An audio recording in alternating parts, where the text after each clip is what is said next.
Hello, I'm Mr. Muskeluk, your AP Chemistry teacher at ChemAdvantage. Chemistry problem. Calculate the number of moles of cations and anions in 7.85 grams of this stuff. Well, this is an ionic material. It starts with calcium. Calcium is a pretty reactive metal. And then we have a polyatomic ion that I hope you recognize, which is phosphate. Calcium almost always has a +2 charge, so we don't use a Roman numeral. We just call this calcium and phosphate. We presume that as a chemistry student or a chemist, you know the charge of the phosphate ion is -3, the 3 here, and the charge of the calcium ion is +2 that we move here. And hence we've got this formula. And it's nice that we've got this parentheses. You wouldn't want to say Ca3P2O8 because this phosphate sticks together. Let's go to calcium phosphate right now to just see what it looks like. It's good to imagine what you're using. You've probably eaten some calcium phosphate. It's used as an anti-caking agent. You put it in salt, baby powder, baby food even. It will make that food so it doesn't stick together. It absorbs any moisture itself and doesn't change much while preventing the salt from sticking together. So it's used to make food free-flowing. It's nice because it's a mineral. It's non-toxic. You don't have to worry about saying it's an additive. Actually, in some cases, it improves the nutritional value of the food. So it's a nutritional supplement because it provides some calcium, which is essential, bones naturally, and phosphorus too. So it can fortify foods and help it so it doesn't clump together. It's very white, so it can be used as a whitening powder. And so here, baby powder, toothpaste, pharmaceuticals. It's even used in cosmetics. And let's look at its structure. Calcium, as I said, with a +2 charge. And then we have our phosphate here showing some of the bonding. We'll deal with bonding later. And it's got those 3 negative charges that have to be balanced by the calcium. And of course, the phosphate balances the calcium's charge. As an ionic substance, you're going to have 3 of these calciums and 2 of these phosphates as a ratio. Here's a model of the crystal, and it is a mess. The calciums are here. You can see are green. The phosphates are orange, but it is quite a crystalline structure. So let's get back to our problem. We now know a little bit about this. This is maybe about a teaspoon of calcium phosphate. If we're going to do some moles, we're going to have to find out how many moles of calcium phosphate we have. Fortunately, they gave us the molar mass, 310.2 grams, but if you had to, you could look up calcium times 3 plus phosphorus times 2 plus oxygen times 8, and you'll get this 310.2 grams per mole. Now, I certainly hope that you can very quickly change grams into moles. You can use dimensional analysis. But on AP tests, you should be able to do this like automatically. You can say, okay, got to change grams to moles, divide by the molar mass. Naturally, the grams will cancel. The grams and grams will cancel out. This mole is a denominator, and a denominator becomes a numerator. And calculator time. Calculator's up here. I'll put 7.85 grams divided by 310.2. I'll even put in the 0.2. That won't hurt.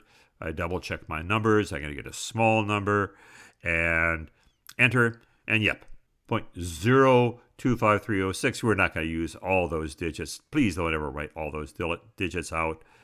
All we need is 3 significant digits here. Write it out. If this was an FRQ, this is all you need. In fact, even if you put down 7.85 divided by 310, that would be proof that you did this problem. I'd put down moles. But I'd also put down the units because that sort of reassures me as to what I'm doing. Now, quickly, I'm going to look at this and move the decimal point over 3 places and see, oh, that's about 25 millimoles. Milli is 1,000th. That's a good unit to be able to know. So we can say our calcium phosphate has 25 millimoles.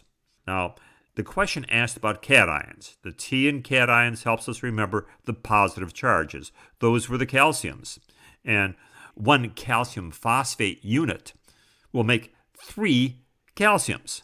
So back to our problem, we'd say, okay, there's going to be 3 calciums. And of course, at the same time, if you look back here, we're going to get 2 of the anion, A negative, There's our negative charge phosphates. So this equation says 1 calcium phosphate. Now we're talking about weight. We're talking about numbers, which are moles, which chemists just love. Is going to give us 3 calcium cations, T for plus, and 2 phosphates. Quickly, even before I use a calculator, I see 25 millimoles of calcium times 3. It's going to be about 75 millimoles of my calcium ions. And, of course, 2 times 25, about 50 millimoles of these anions. But we want to get an exact answer, so we pull our calculator out. But, again, think first when you do these things. In fact, what I'll do is I'm going to have to multiply by 3 and 2. So a smart student would say, okay, I'm going to take that answer and store it as X. Very quickly, temporary value of X. And I'm just then going to enter this. Yep, my X is this 25 millimoles. And I'm going to multiply that X times 2. So I'll just say, 3, because I have 3 calciums. 3X is going to give me my calciums, 0.0, and about 75 millimoles. That's our moles of cations. And again, to 3 significant digits.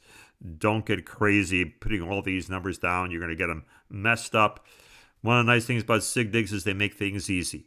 And if we remember right, we've got 2 phosphates, so calculator out, and I'll just go 2, and our original calcium phosphate is X,